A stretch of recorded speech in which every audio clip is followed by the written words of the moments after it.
All right, so I want to guide you through exactly how you're going to complete your practice today. So this all revolves around, first, Lewis dot diagrams. So let's remember what these show, okay? So Lewis dot diagrams show what kind of electrons? They show valence electrons. What are those again? So just keep that in mind, okay? We're only talking about valence electrons. Now, but what if I have more than one element, right? So this is where I remember what a compound is if it has more than one element. So there is what is called Lewis dot line structures, and that is what I want us to start practicing that today. Now, before you get overwhelmed, it is not as difficult as it looks like. So you can do this. I don't want to see anybody not trying with these, okay? So first things first, just follow the steps that I give you. First is the example ionic or covalent, and this is where you need to start on your practice for today, okay? So you're going to first look at your periodic table and be like, okay, I have which two elements here? I have nitrogen and hydrogen, right? So I'm going to look at my periodic table. Nitrogen, it is on the right side of the staircase, so is it a metal or a non-metal? It's a non-metal, so this is a non-metal. And then hydrogen, even though it's on the left side, guys, remember, see how mine's pink? It goes along with the pink over here. So what is it? Is it a metal? No, it's a non-metal. So this one is also a non-metal. And what is a non-metal plus a non-metal based on our notes from last week about ionic and covalent? This would be covalent, okay? So step number one, because covalent and ionic have, remember, what is happening with covalent when it comes to the electrons? Oops, sorry that it's a little shaky. They are sharing electrons, right? They share electrons. Meanwhile, ionic, we are gaining and losing. There's a transfer, there's stealing, right? So the line structures are only for covalent bonds, and I'll put that here. So where I shouldn't see any lines on ionic bonds, and I'll show you what I mean by that in a second. So these are the steps. First things first, so find your central atom. What does central mean? Like in the middle, right? So here's the thing about central atoms. Central atoms are,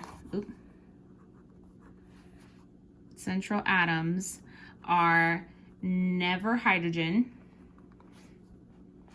usually carbon. Sorry, that's an A. Usually carbon. And it's usually, or the element with one atom. And let's go back for a second to counting atoms. So remember, these are called subscripts, the little numbers right here. What does that tell us? So this tells me that I have 3 hydrogens, right? And even though there's nothing here, we always pretend that there's a 1. So there's technically 1 nitrogen here, okay? So I have 1 nitrogen and 3 hydrogens here. So my center atom, since I told you it is never hydrogen, is going to be nitrogen. So I'm going to put nitrogen in the middle. Let's get a better pen here. So I'm going to put nitrogen in the middle, and then I have 3 H's. So I'm going to put an H, kind of like in a box around, like 1 on each side. So that's usually the way we do it. Doesn't matter which side, but just make sure there's 1 on each side, okay? So that's my next step. So number 3 was draw your elements. We just did that. Number 4, so start with the lines. So the thing to remember here is that one line, let's remember, one line equals 2 electrons, because remember, they're being shared, okay? So start with your lines, okay? You're gonna first connect your elements to the central atom, okay? So I'm gonna do 1, 2.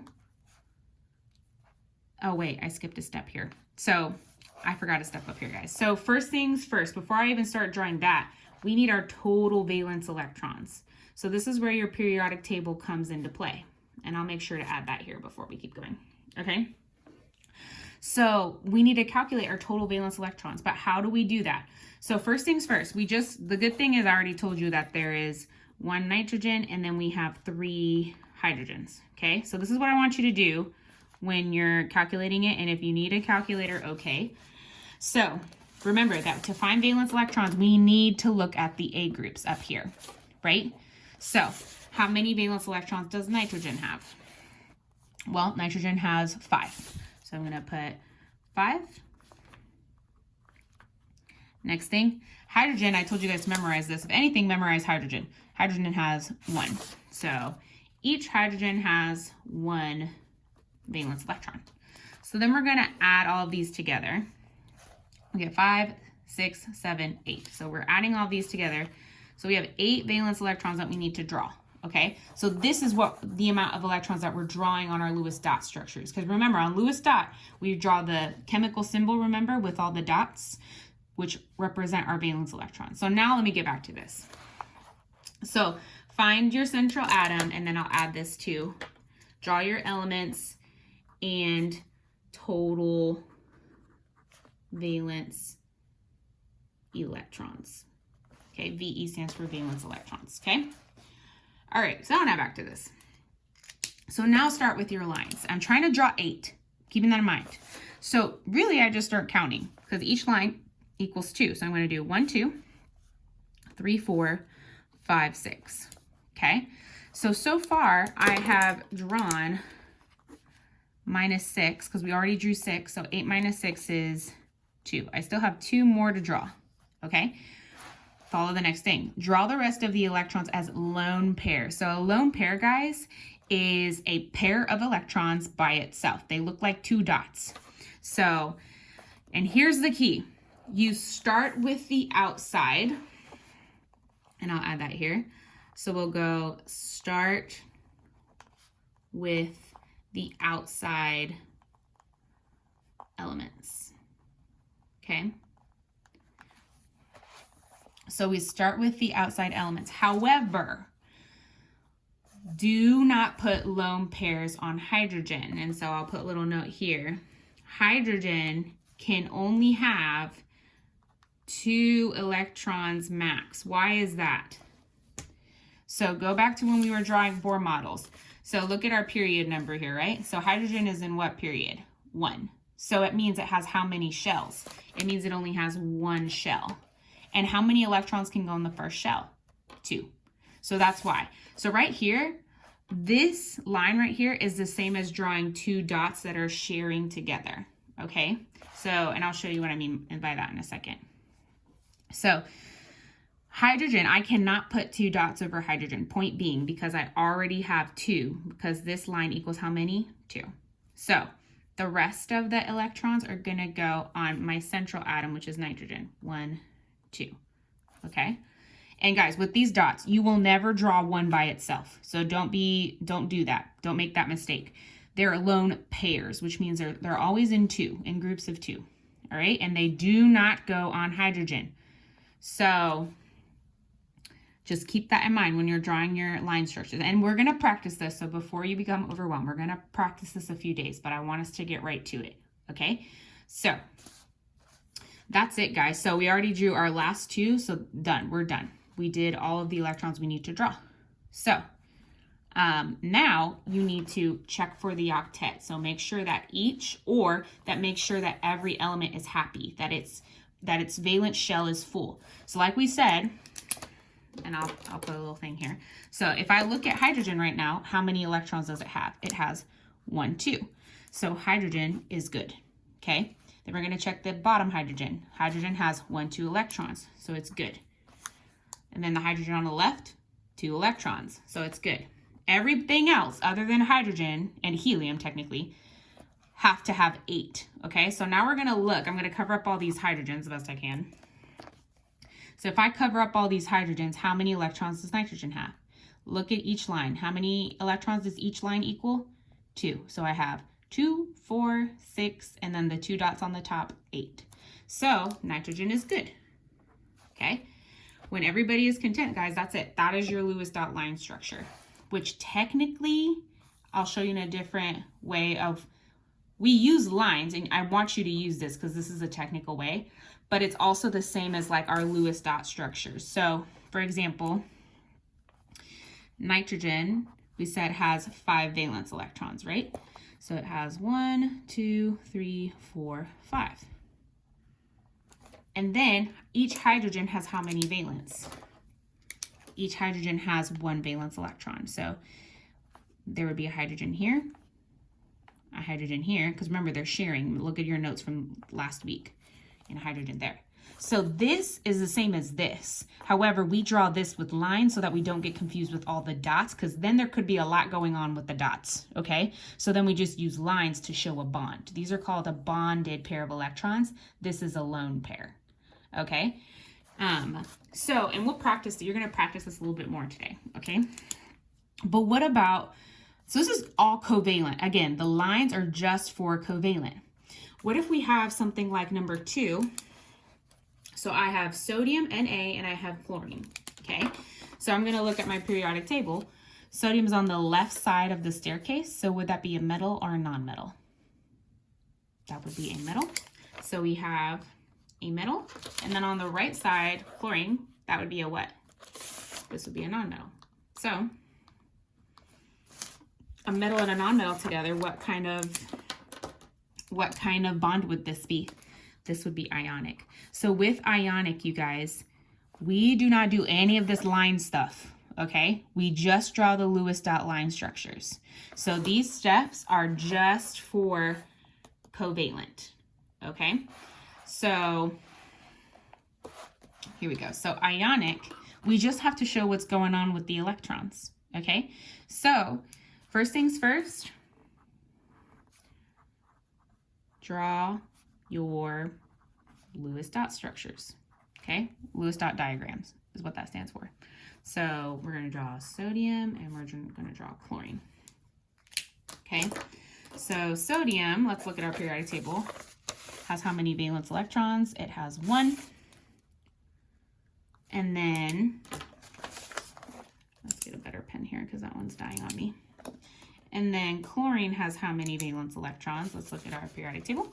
So chlorine is in group 17, so it has 7 valence electrons. Okay, so we have 1, 2, 3, 4, 5, 6, 7. Okay, so remember, we want to have 8 because that is the octet rule that shows a full valence shell. So remember, this is an ionic bond, so there is a gain or loss of electrons. And here I just want you to show where electrons are going. All right, so there's no sharing here. So notice, how many valence electrons does chlorine need to be full? It needs 1. Sodium has that 1. So what do you think is going to happen? This one is going to come here, okay? And then chlorine will be full. What happens, and this is what you also need to show me. Show charges. Okay, and then your bracket goes on the negative ion, okay? So when we lose a valence electron, when we lose an electron period, sodium becomes positive or negative. Remember, lose negativity, you become more positive. And then chlorine, if it gains an electron, it becomes more negative. So I technically did the first example of your practice with you with this, okay? And then notice that I put bracket goes on the negative ion. So around the negative ion, we're just gonna put a bracket. That's it. That's all ionic is. No lines. So don't be that person that puts the lines in the bracket. So no lines on this one.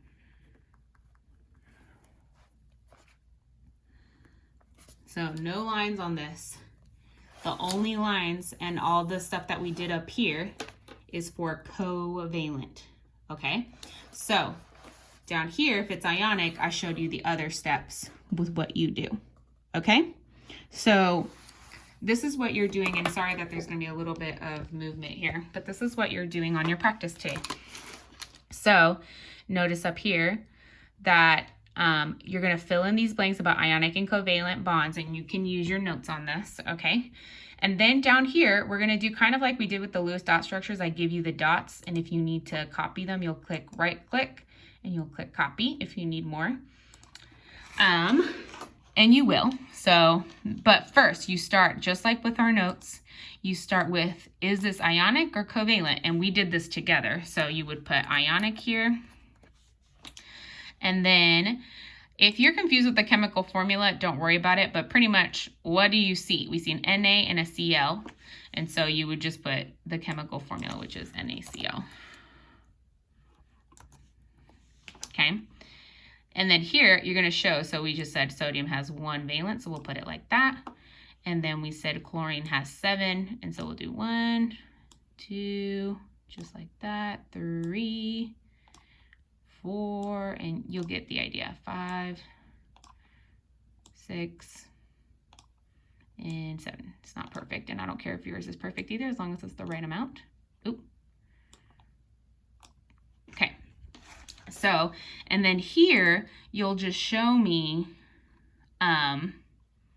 what is happening. And even guys, you don't have to put an arrow here, just do the different colors. So I know that you know, and you can just put a dot here. Just tell me what the ending is gonna look like. So that way I know that you know that this is ionic and there's gonna be a losing or gaining of a loss or a gain of electrons.